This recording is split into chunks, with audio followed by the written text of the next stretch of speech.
Welcome to this episode. Today I'm going to be hanging out with Roger Pine, one of the co-founders of Holistiplan. This is such a great tool. It's taken us time to integrate it into our practice, and now it is a staple for us and our clients, especially in our financial planning clients. So let's jump in with Roger. I want to talk about his career leading up to launching a software company, the resistance he faced, how he overcame it, and then really practically, how can we use Holistiplan and really other softwares to make us more efficient as advisors. You may only be able to serve, say, 100 clients right now efficiently. What if we can use software and make that 200 and 300, and you still have a practice that you enjoy working in? So let's talk about software. Let's hang out with Roger. Roger, welcome to the podcast. Thank you. Thank you for having me. Looking forward to the conversation. I'm excited. We use your tool here at Legacy, so I'll share how we use it and how we've implemented. But before we get to everything you're doing today, which is great, some backstory on what got you into the business and, kind of where you are today. Yeah. Well, I'm not originally a financial advisor. In my 20s, I had a totally different job. I worked in energy, lived all over the world in that. I became a financial advisor in my 30s. I joined in 2008, which was an eventful year to join the profession. And I did that for 10 years. I worked with a lot of clients. I worked in a very planning-centric firm. Financial planning is what really drew me to the industry more than, say, investments or anything like that. But then I had a midlife crisis at 40. I turned 40 and I was like, I don't know. I as much as I am inspired by what financial planners do for clients, and I find the work rewarding, it wasn't my calling in life. And so I took a couple of years in the wilderness, and then eventually with another co-founder, another financial advisor, we started Holistiplan, which is primarily a tax planning software platform that almost 10,000 different financial planning firms are using now. Love it, man. Did you get into the business because you saw that people were left wanting, like, hey, I've met an advisor that's great, I'm going to go do it better? Or what was kind of the triggering event to go from, a different world of work to financial advising? Well, yeah, actually, so, I think a lot of people, it's different now because people can study financial planning as part of like a university course. But, in this era, most of us were career switchers, and I was too. I was lucky because my wife was actually going through the CFP curriculum herself. She came over from investment banking and a hedge fund background, and she wanted to change of plans, change of pace. And so while she was studying for the CFP, I was like grabbing the books as she was studying, and I was like, hey, that looks interesting. And so I eventually reached a point where I was going through the curriculum so fast that I was like begging her to go faster so she could get new books in. I had the luxury of not having to do any of the homework and stuff like that. Yeah. But yeah, that's how we did it. As I kind of fell in love with it because she was going through that process. Nice, man. That's great. Yeah. Did she stay in the business, or obviously it's cool that you guys kind of share the love for the space? She is, yeah. So we work together in that firm, and in fact, she now runs that firm where I was. Nice. Took them a while. Took them about a couple years before they actually became Holistiplan customers. My own wife took a couple years to warm up to the idea, but now they're customers, and so I'm grateful to have them on the platform. I think she would have like the ultimate discount code. She didn't. Yeah, I wanted it to be fair, so she's got to pay full price. That's good. And so that's what she does. She didn't get a discount code. It's true. Love it. All right, so that got you into the business, and then 10 years. I'm curious, as you reflect now of kind of stepping out of that specific role in the industry, what do you wish you would have known sooner, done differently? How do you reflect on those 10 years? Well, knowing what I now have the best job I've ever had. I love what I do now, and so could I have maybe taken that leap earlier? I don't know. Probably not. I think the choices we make in life and the experiences that we gather, you never know how they're going to pay off later. And so being able to work in that role for as long as I did allowed me to have a lot of different types of client conversations, to see a lot of different, understand a lot of different things about what a financial planner does for clients. And, sometimes it takes that long to understand, like, this isn't for me, Yeah. And so during that time, by the way, I'm a self-taught computer programmer. So during that time, while I was working in that firm, I was learning to become a computer programmer. I was building software tools that we were using in the business. Nice. And so that time also helped me build the toolkit within my own self to then be able to start Holistiplan down the road. So again, had I done anything different? I don't know. I don't know if the stars would have all aligned to bring me to where I am today. I just don't know. Nice. So what was the left the business, wasn't the calling, said kind of the wilderness for a couple years. What triggered Holistiplan? What's the backstory of like, hey, I think I have an idea and we should go all in? Well, when I quit my job, I had nothing lined up. I knew I liked computer programming, and I knew I had a lot of good knowledge about financial planning. I didn't know if that's where it would take me. I spent a year trying to build a direct to consumer financial planning software package, and that went nowhere. I made zero money for an entire year, like zero. Like my beta testers would not; they would quit before they even finished for free using that product. But I was really interested in the idea of this is the problem that all financial advisors are trying to deal with, which is like, how do we scale planning? Right? We have a lot of great technology around scaling investments. I mean, a mutual fund is a technology for scaling investments. I can put everybody in that fund and they all get that same allocation and it scales very, very well. And then I have rebalancing tools. These are all really great scaling features that are available to us as advisors, and they've been around for 20 years. Planning is harder. Like there's a lot of pieces of planning where I got to like get to know you very personally, and some of those things that you can scale out and put people into the same model portfolios for investments. There's no idea. There's no The idea of a model portfolio for planning doesn't really fit as well. We have standards, we have processes, but it's kind of different. And so that sort of problem really made me. It was something I wanted to tackle, and I wanted to be able to what I wrote down in my notebook at the very beginning was like, I would love to be able to use what I know about financial planning and try to impact the lives of 1,000 people before I die, right? Because a typical financial advisor, I mean, in general, if you have a full book, 100 to 120 clients that you're delivering financial planning for. Yeah. So I thought, okay, 10x that, 1,000 before I die. And so the only way you can do that is you have to think differently about how you deliver planning. And so that's why I was like, okay, can we do it through software? What tools can we build? A good friend of mine, Dr. Nathan Harness, who runs the Texas A&M financial planning program, he and I have talked for years about the idea of normative practices where, say in medicine, I had the unfortunate experience of being in the emergency room just a few days ago myself. Hmm. And like they have very specific questions they're asking you because they're trying to narrow down a certain set of information to get to a diagnosis. And the thing we asked ourselves is like, can financial planning be like that? I honestly don't, I'm not sure it can actually, but that was certainly the idea behind trying to use software to solve some of these problems. But anyway, so that was kind of the idea. And then the financial advisor I worked with, Kevin Lozier, we co-founded Holistiplan, and the idea was, okay, if we can start to lock down some of these decision frameworks, these heuristic ideas of like, if these two things are true, then this is true. That I could, if I'm in a low tax bracket, let's have a Roth conversion conversation. If I have a lot of charity, let's have a donor advised fund conversation. I mean, of course, a lot more inputs to that, Sure. but trying to build out that type of heuristic model behind a financial planning framework, that's how you can allow advisors to be more efficient. And one thing led to another. Kevin had the great idea to like read documents. That's really how we got famous, was like this idea of like reading in a document and trying to extract information from it. Yeah. So, and then what you do is like with any business, you listen to your customers. Like honestly, all the best ideas that we came up with product wise were our own customers saying, I would love for you to be able to do this. And we listened and we iterated like any good business should do. And that's how we were able to meet clients, our customers, where they were pretty rapidly. And the software really landed very well. Love it. I do think the timing has worked out well. I look back to when I tried to start doing financial planning as like this standalone vertical. I started the insurance side where it's like the solution to every problem's insurance. I said, hey, I want to do something different. I want to go sell investments because that's the exciting part of the business. And so the solution to every problem was like buy more of my investments. Until I just started having more conversations with business owners, entrepreneurs, real estate investors. And I was like, man, they need like 70% of the stuff I have. They just don't want to buy the product yet, or they may not need it right away, but Yep. I have no profitable way of delivering value to them.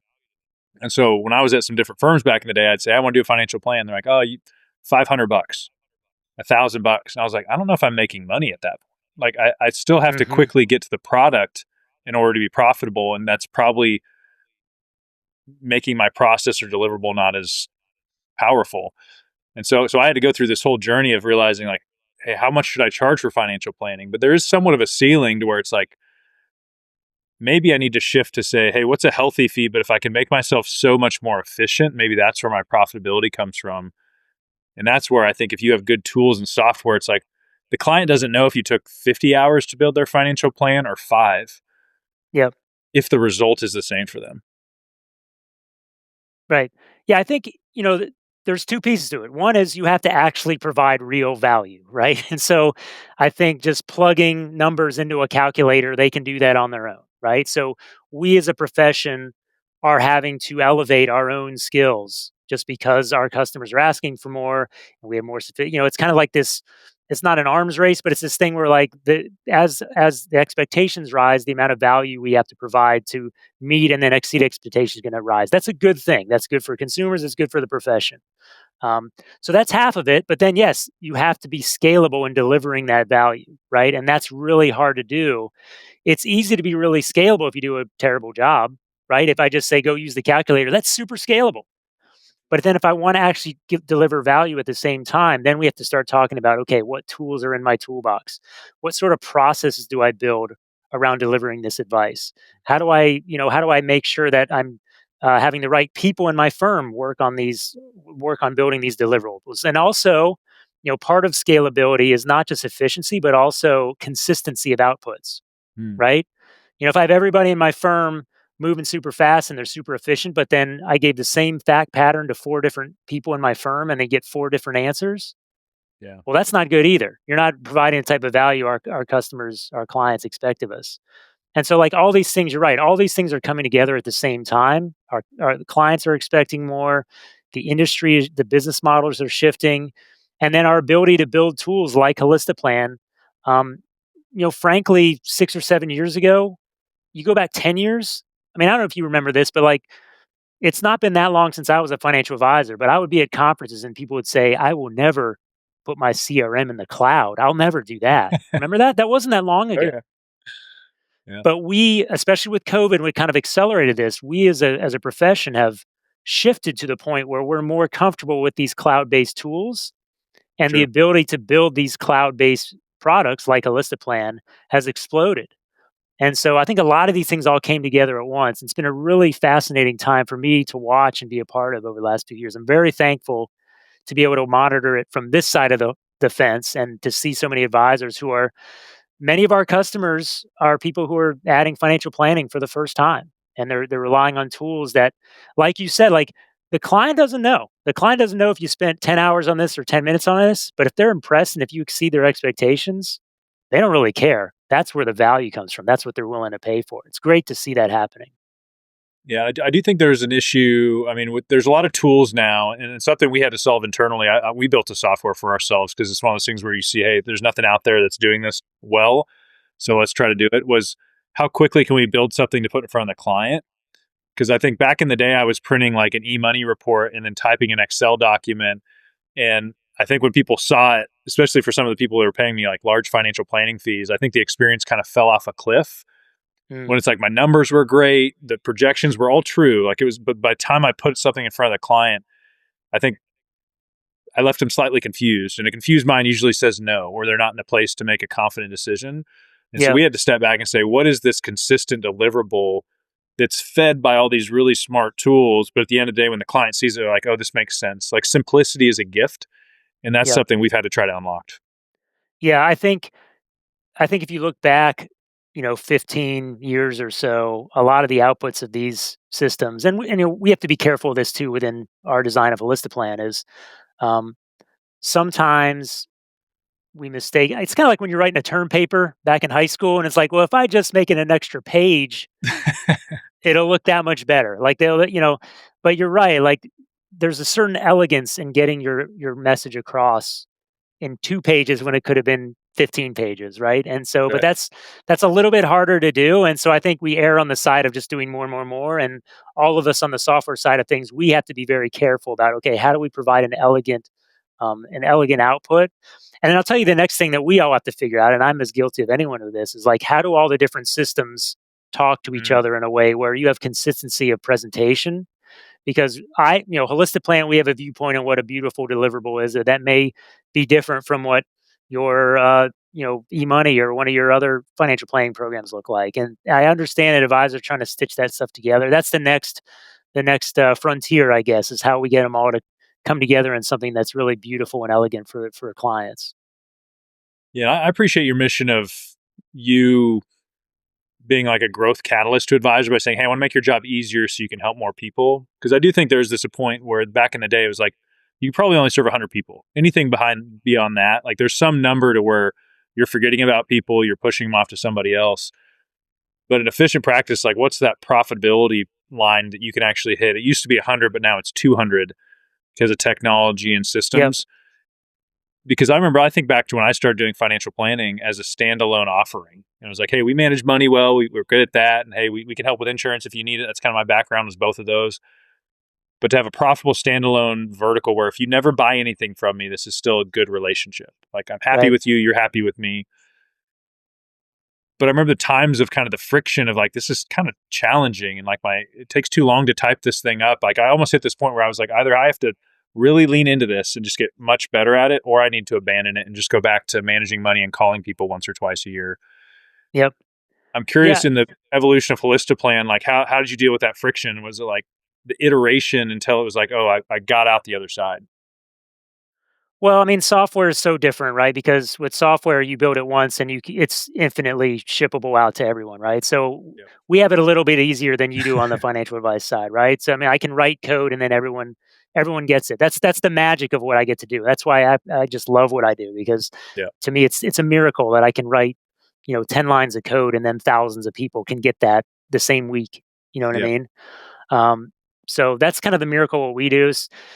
But I mean, the problem you're talking about, we have to figure that out, right? Because if we as a profession are going to commit to delivering financial planning services to clients, and at a level that we understand to be a high quality level, we have to break past the this kind of cap of 100 clients per advisor. Like you said, 200 clients per advisor. How do we get to 300 clients an advisor? Um, it's going to take some pretty radical breakthroughs, and I don't think we're there entirely yet. I mean, I think all of us are working towards it. You're working toward it in your organization, talking about process. How do we scale some of these educational messages out to our clients? Like that's something that all of us are pushing on. But unless we can get to 200, 300 clients an advisor, we're just not going to be able. First of all, how are we going to hire all these people to deliver this advice? Yeah. Good And point. second of all, yeah, how do you do it in a scalable way so you're making the profits you need to do in order to have a sustainable business? I wish I had better answers. I'm doing my part because, Good. like I Yeah. said, my goal was, I think when I quit my job, I had like 80 clients, and I was like, I'm going to serve these 80 clients for the rest of my career. Maybe some will come and go. So maybe over the next 20 years of my career, I'll serve 100 families. And let's be honest, like that is noble work. Like those are 100 families who got really good, Mm-hmm. great financial planning you didn't before. There's nothing wrong with that. But I was like, I want to serve 1,000.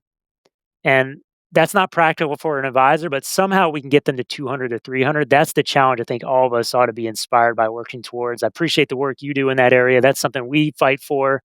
Like you said, our mission is help financial advisors deliver richer financial planning to more clients. That means more clients in the door or more clients per advisor. That's how we're going to eventually get people financial planning. It's a force for good. People deserve to have it. Yeah. And you guys, there's obviously there was version one of Holistoplan, but as you guys Yep. layer more values on, give us kind of a status update on I know the insurance module, Yeah. estate plan coming. What's kind of behind the scenes look? Yeah. So, like I said, I mean, what we've done is just listen to our customers. Okay. So, like, and so when we originally started Holistic in the very early days. Actually, Kevin, my co-founder, like the idea that kind of like got the whole thing germinating in our minds was he said, financial planning is so inefficient. There's so many things I have to do. And he wrote, when I'm looking at someone's auto insurance, I ought to just be able to pull the Kelly Blue Book value in and see the value of their car in that moment. And I was like, that's a really interesting idea. The idea of bringing all the information to the advisor instead of the advisor going out to find it. Now, I will admit, we still haven't built that. We still have Sure. not built the thing to bring in the Kelly Blue Book value. But I will say, like when we first were building Holistic, we had um, tax, insurance, and estate all next to each other. And it just so happens that like, we just struck a vein with tax, and we're like, okay, we're going to go all in on tax, all in on tax. Mhm. But our own customers have asked us to go deeper with insurance and estate. So insurance is out there in the world. It's getting picked up pretty quickly. And by insurance, I'm talking about home, auto, umbrella insurance, Yep. which you get one of those wrong. Anyone who's been around long enough, if you've got 100 clients and you've been around for 5, 7, 10 years, you have a client who has a big claim. And fortunately or unfortunately, we have seen how that sort of thing could impact the best laid financial plan.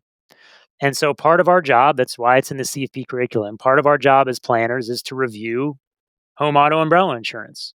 Yeah. And it's not hard to do. I think we get resistance from advisors who are like, "Man, I don't do that right now, and that's new for me," which by the way is exactly what they said about tax Yeah, 6 years sure. ago. And now they're all doing tax. But reviewing those home, auto, umbrella, that's not hard to do. And here's the difference between tax and at least property casualty insurance. Um, Most advisors are not licensed to sell property casualty insurance. Yep. And so really our job as advisors is just to review it, raise a couple things, and then let the client take it to their agent to take care of it. This is in contrast to tax planning. Tax planning, if I say, "Hey, you need to get a donor advised fund going," well, I can do the work for you. That's kind of the double-edged sword of taxes. We can both come up with the recommendations and the delivery. Let's Mhm. set up the account for the donor advised fund and fund it, right? And so I think people they go into the mindset of property casualty insurance thinking, "Oh man, it's going to be just as much work as tax planning. I don't want to add another huge service on like that." It's not like that. We do a review, we do it once every 3 years, and then you're going to find a couple things like, "Hey, you don't have umbrella insurance.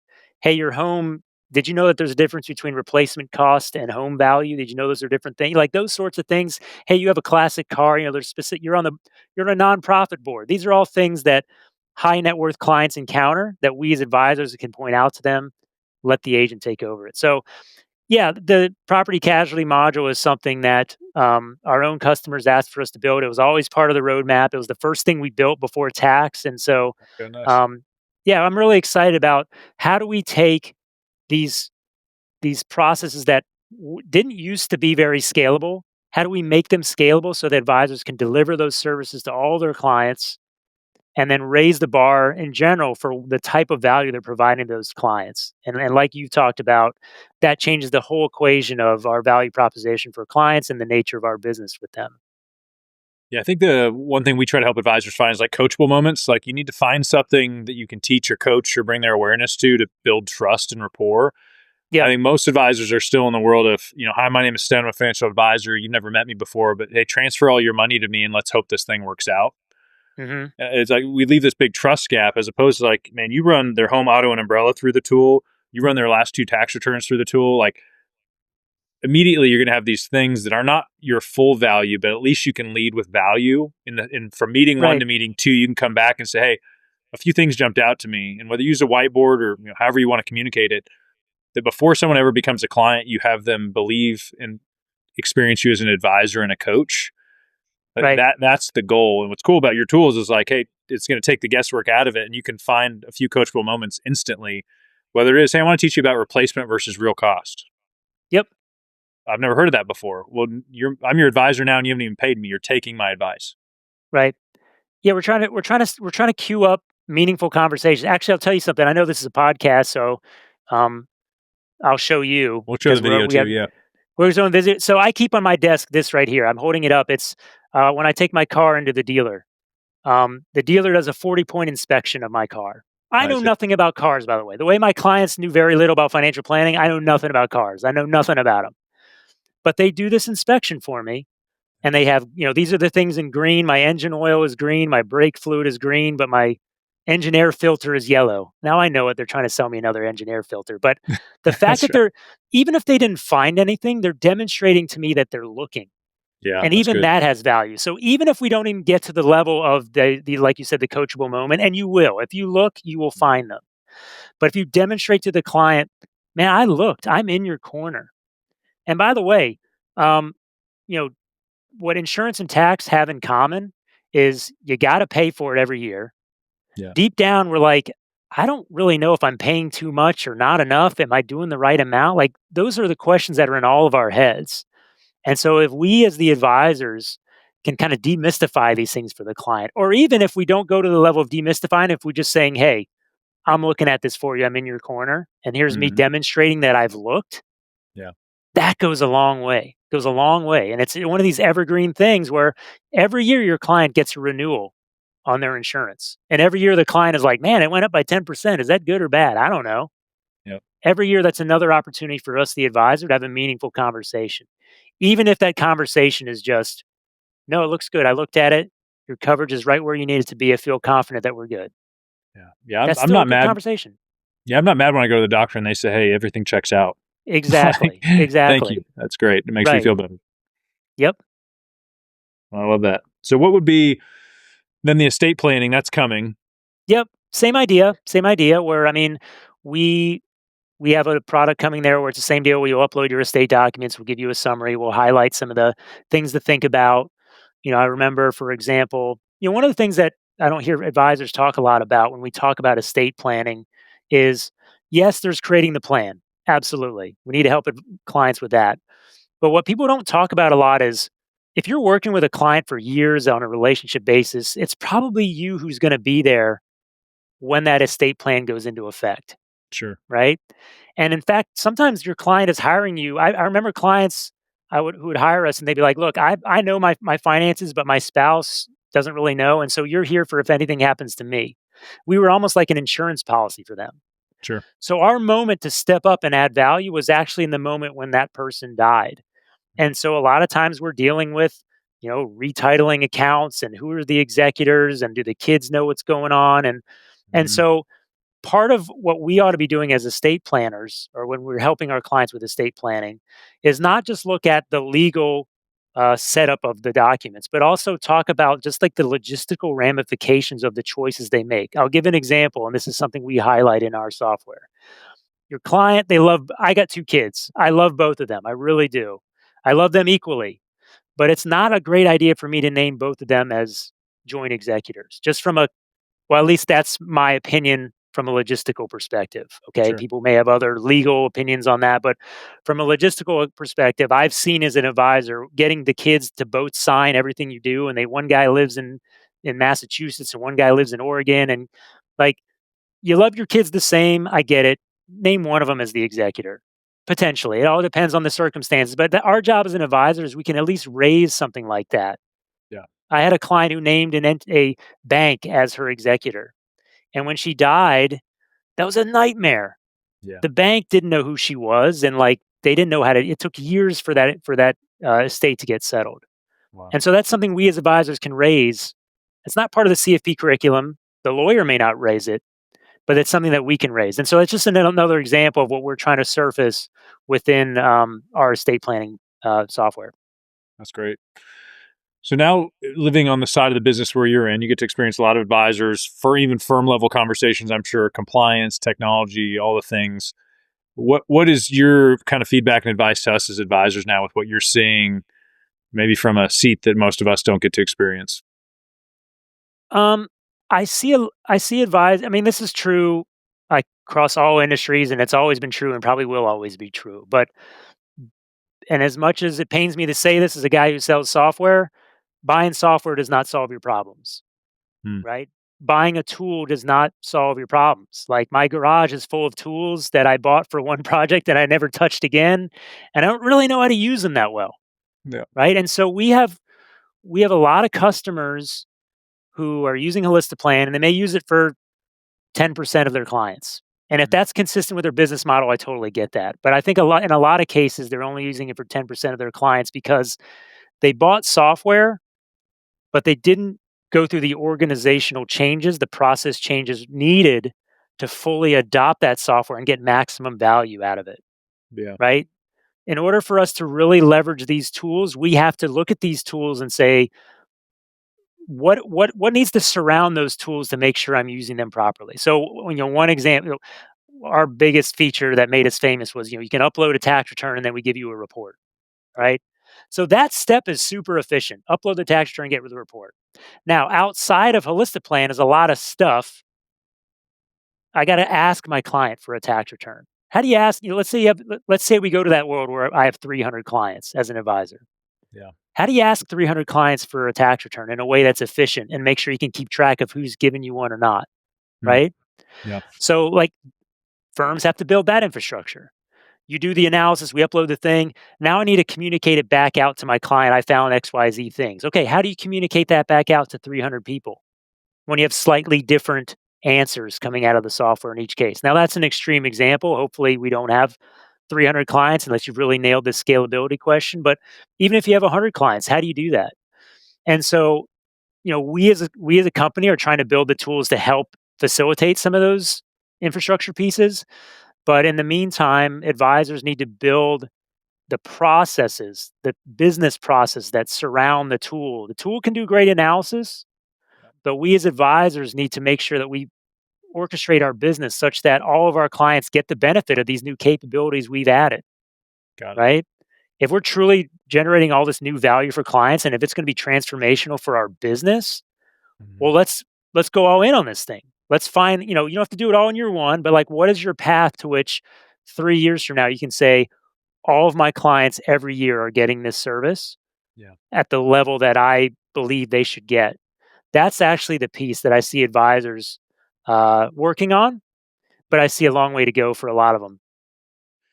Yeah. When you were saying that out loud, a few things came to me. I've tried that before by myself and it didn't work. So it was kind of a who, not how issue. Like it required help of some kind. Not that you have to have a 20-person team, but if you're a solo advisor, again, software could help, but there's probably some systems outside of the software that would be really challenging to build and scale on your own. Um, Totally.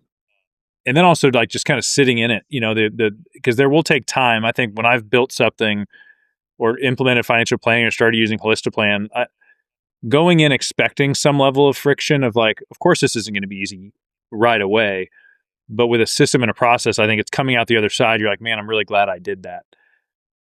I just Yeah. feel like a lot of times when met with resistance, people will take that initially as like, oh, this is just too much, or that I shouldn't do it, as opposed to going in saying, I know resistance is going to happen. I just need to get through it. Yeah. Yeah. And that's building any business. I get that. Right. So like when we want to add some new feature to the software, and then I might be talking to one of the developers and he's like, oh man, that's going to be a big lift. That's going to be, and I'm like, yes, we want it to be a big lift because that's the differentiator. That's your moat, right? That's what differentiates you from the financial advisor down the street is that Mm-hmm. you took the time to learn this, how to analyze this report, or you took the time to build the infrastructure within your firm such that maybe you don't learn, but there's someone else in your firm who's great at doing that thing, Yeah. or you've built a process such that that initial review happens at the paraplanner or associate level, and then you get the escalations as the senior advisor. Like this is that's the fun of building a business That's right. is actually taking the things that are hard and then turning that into an advantage over everybody else. Yeah. And so I love stuff that's hard like that. I love going deep into things like that because that's how we win in the long run. Yeah. I think for all the advisors, really practically as they listen, I mean, my hope in the drum we're banging is like you are worth something even if you don't sell something. Learning to communicate your value and have some process of delivering advice and getting paid for it. My hope is that that's part of the advisor of the future. That's part of your practice. You still may love managing money and selling insurance. I'm all for it. But if my hope is years from now, no advisor is meeting with somebody, and as soon as they get a feeling that they don't have money to invest today or insurance to buy, they're not mentally backing out of that meeting as quick as possible. Mm, Because I lived that world and I didn't like that feeling. I was like, well, my family growing up wouldn't have been a good prospect for anybody, but we still needed advice and guidance. So I yeah, hope every advisor adopts the mindset of like, financial planning is a value in and of itself, but then we can also be great entrepreneurs and have efficient practices that we enjoy working in, as opposed to creating really bad jobs for ourselves. And as I'm out there speaking with thousands of advisors, I'm seeing that that's probably true of all businesses, but it's like efficiencies. So we enjoy our jobs. We can help more people with less lift, but also that we can step into, I think, we're like a new season of our industry, which is it's less about being great at selling products and it's more about being a great coach, communicator, and encourager.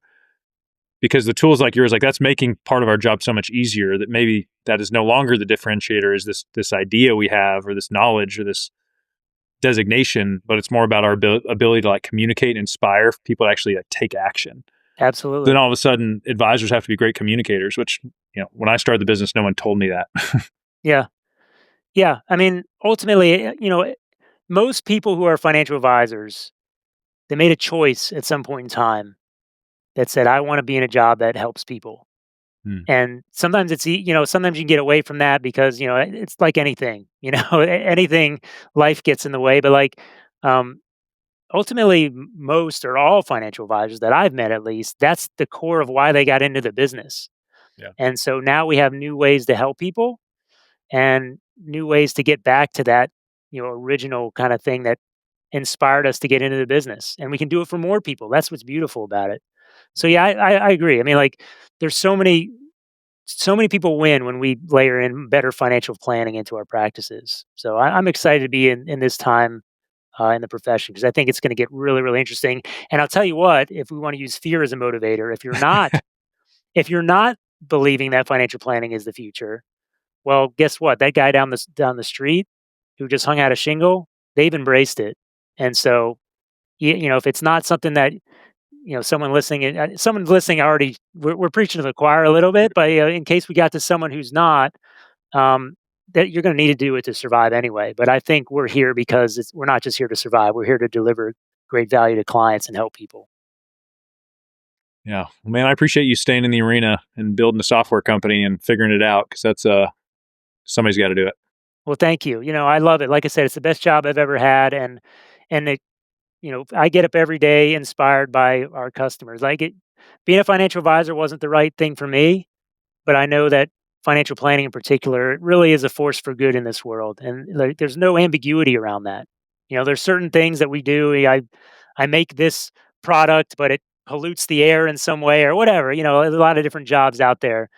But I think it's difficult to argue that there's any downside to people making better decisions with their money. I And agree. so I just love being involved still in the financial planning profession, just in a different way than I was before. Yeah. Well said. Roger, man, it was fun hanging out. I appreciate you. It's a pleasure. Thank you.